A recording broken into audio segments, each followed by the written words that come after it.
Wiki iliyopita kwenye live na G ya Madini.com tulikuwa na bonge la interview na msanii mkongwe Solotheng almaarufu Ulama, na to be honestly interview hii imepokelewa kwa ukubwa sana, kwa hisia positive. Watu wengi wameielezea kama darasa huru kuhusu historia, changamoto na mustakabali wa muziki wa Bongo Flava. Katika mahojiano hayo, Solotheng alizungumzia safari ya muziki wa Tanzania toka ulipoanza mpaka ulipofikia hivi sasa, akigusia swala zima la identity, jinsi mziki wetu ulivyopoteza identity yake kwa kufuata trends kama vile amapiano, huku akielezea tofauti ya hip hop na Bongo Flava na akisisitiza zaidi kwamba hip hop ni culture ya dunia. Solo pia aligusia maisha ya diaspora kule nchini Ireland, akizungumzia nidhamu ya fedha, kubadili mazingira na namna jinsi kubadili mazingira inaweza ikashape mind ya mtu na kubadilisha mtazamo. Na sehemu iliyowagusa watu wengi ilikuwa ni mjadala wa sanaa na siasa. Solotheng alisema wazi kwamba msanii ni kioo cha jamii, hivyo ana haki ya kuzungumzia siasa kwa sababu kila kinachofanywa na siasa kinaathiri moja kwa moja maisha ya mtu yoyote yule. Komenti zilikuwa nzito sana kule YouTube. Nimechagua komenti 5 ambazo nitapita nazo hapa, nikianza na wa kwanza, huyu hapa. Afrikawani yeye alisema jamii yoyote huanza na familia, mtu, tabia, kisha taifa. Savgi Plum yeye aliandika Bongo mtu akiwa na wazo tofauti, hata kama ni bora kiasi gani, anaonekana mshindani badala ya kufanyiwa kazi. MJM5 yeye ameandika kwa ufupi tu,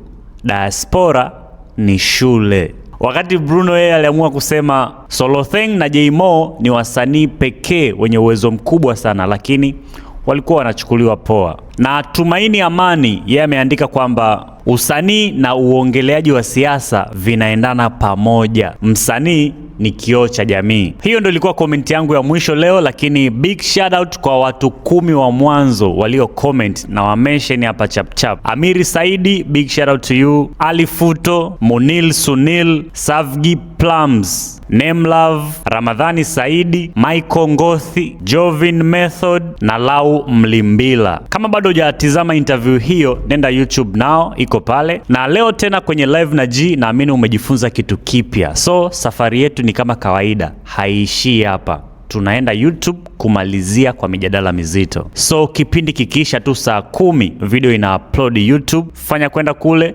uweze kujionea mubashara. Na video ikiisha, usisite, usihesitate ku speak your mind. Be informed, not influenced. Mimi ni Credo, situmii Instagram, situmii Facebook, napatikana TikTok kama Credo the King NBA. Tukutane wiki ijayo. Comment ni kuntu.